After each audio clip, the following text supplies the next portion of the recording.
Hello, fellow traders. 'Tis I, the Rumpled One. It's December the 28th, 2016, and I've just completed the first version of the 2017 TRO Dashboard. New and improved, and it's better than ever. I think you guys are going to like this. Before I get into showing it to you, though, I want you to tell me, or after you play with it for a while, I'm going to need you to tell me how you think I should present it, how to use it. I've been making videos because I think sometimes seeing it's better, but it would be a bear. It would take me the entire year probably to document this thing in a PDF. There's just that much to it. Maybe I'm exaggerating a bit, but it would be a book unto itself. There's so many options.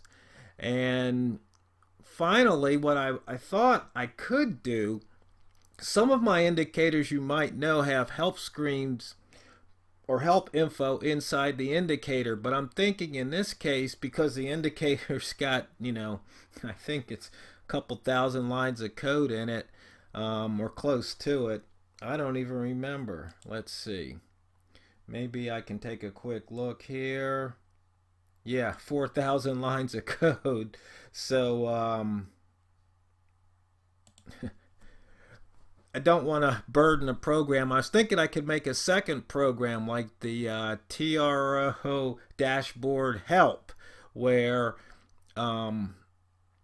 it could have all the information in the program. So like I said, the three options are the PDF, which is my least favorite. I can keep doing videos, but then you probably need to download the videos in case YouTube bans me or something. And then the third one is a help program. And I'm not really sure which way I'm leaning at the moment, so I'll let you guys let me know. Okay, enough of that. Okay, when you first load the indicator, it comes up with the ATR.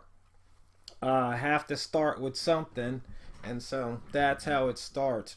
I've also switched it so now it'll give all the pairs on your platform. Now maybe some of you'll run out of screen space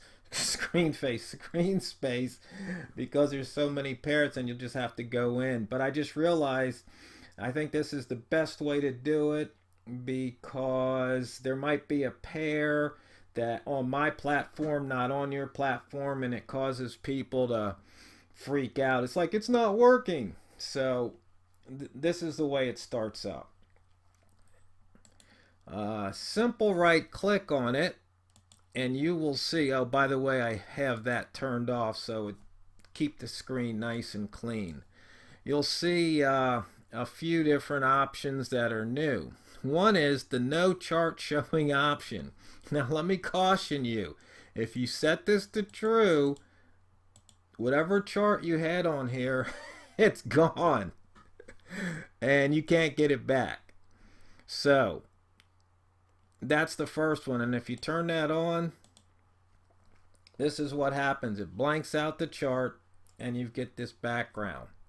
Okay, so that's number one, because sometimes you just might want to have a dashboard without the chart. You just want to look at the digital information and then flip over to a chart to make your trades.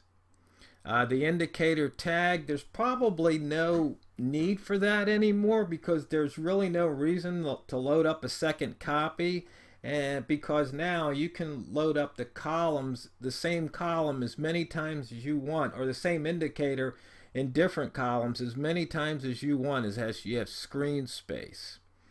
Okay. Actually, the alert filter count, I don't think I need that anymore. Might take that out. Let's see, what else? Okay, now we skip through all the different colors.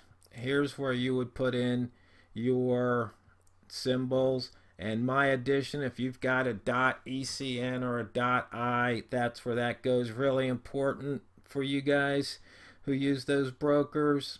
more levels, thresholds, colors for the different indicators. Now we get to the good part, the indicators.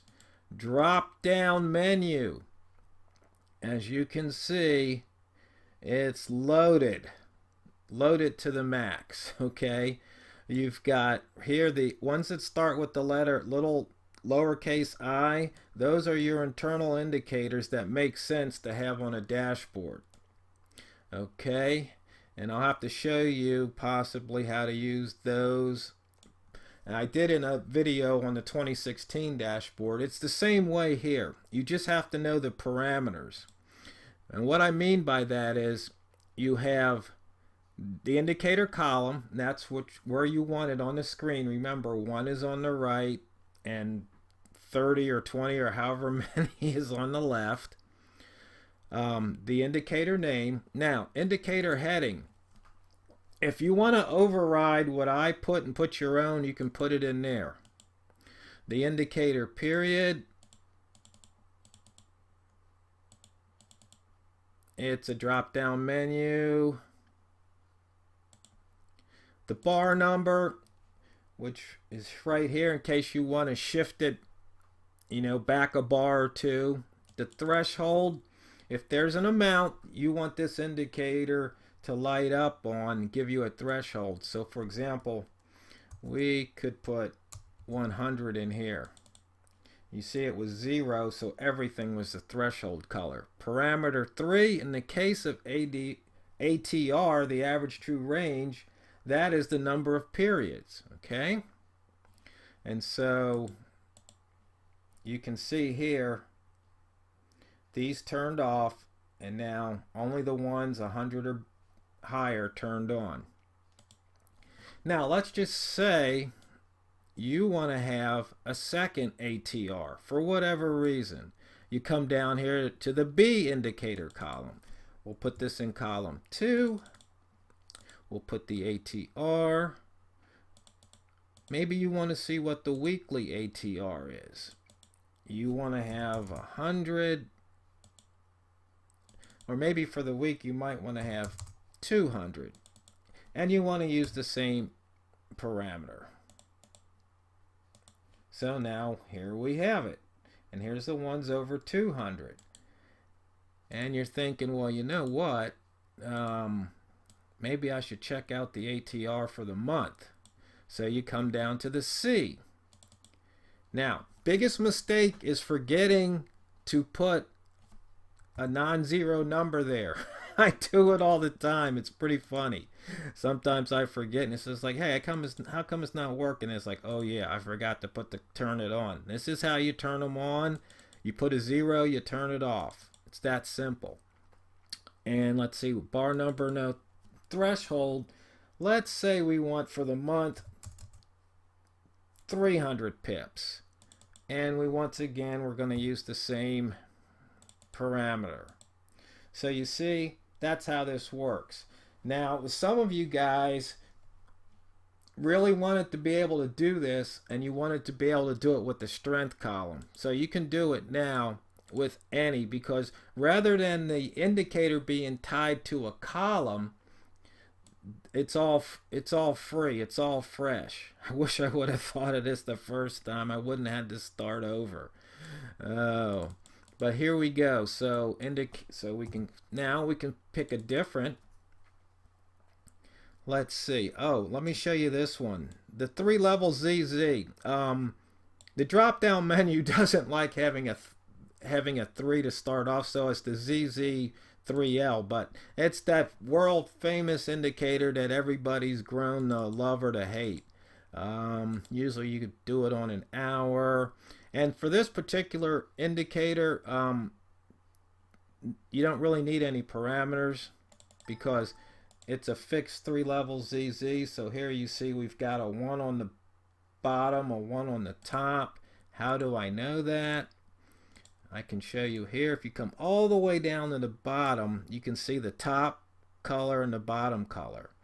And so some of these parameters you load in, you probably do them once or just leave them the default. and maybe I'll move the other colors down to the bottom. I don't know. If I do that, I'll let you guys know. Let's see here. You know, a lot of these are highlighted, so maybe for the month we can change that to a 500.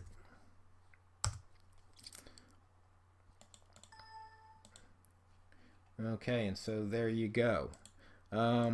And like I said, this is really the true Swiss Army knife multi-tool of indicators. And if there's something here or something you want that I haven't put in yet, let me know. I'll probably dream up some new ones, but we can just go through the ATR left. That's how many pips between the close and the ATR, either at the top or at the bottom. ATR close, ATR high, ATR in the low. The ATR zone lets you know if it's in there. Average range, it's just a simple average range. You got the breakout bars, breakout box, breakout time. And like I said, I'll be making more videos to show you guys how to use it. It's pretty much the same way as the old or last year's dashboard. The buy zone, close minus low, close minus open, close minus the pivot, just the close. For example, you might want to have previous close. So let's just show you how to do that. So here you go, previous day's close. Close, indicator column 5, 1 day. But you want yesterday, so you want to go back one. And threshold, I don't really think you need a threshold. And here you go. Okay. There's yesterday's close. Now, you might say, well, what about today?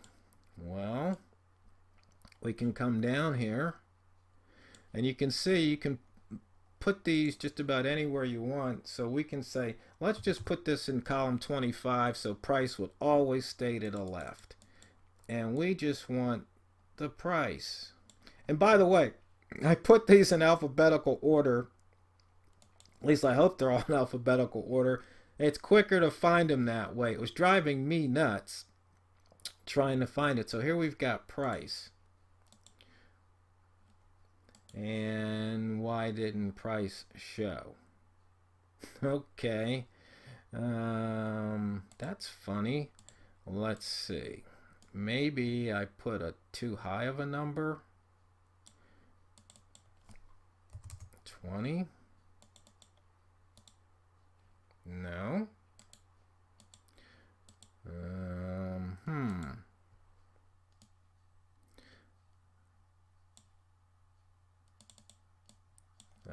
Let me try something here. Let me try 6. There we go. So there's something weird in there. I don't remember how many columns. Maybe there's only 15 or 20. I can't remember how many. So I'll take a look at that. I'm running out of time here. So you can see here, you can compare the current price versus this price. So yesterday's close is above the current price. So you can see that there. And this is price, this is above or below today's open. So if you wanted to see today's open price. Oh, and by the way, let's see. Let me just show you something here. Where was it? Price, we put price in column 6. I'm going to have to shut off the phone for a second here so I can finish this video, hopefully real quick. Got price in column 6. Let's go 6. Let's go open. So you've got, here's today's open, and you can see here the price is below today's open, price is above. So fellow traders, I'm going to send this out, call it batch 0, and as always, it's not what you trade, it's how you trade it. TheRumpledOne signing off.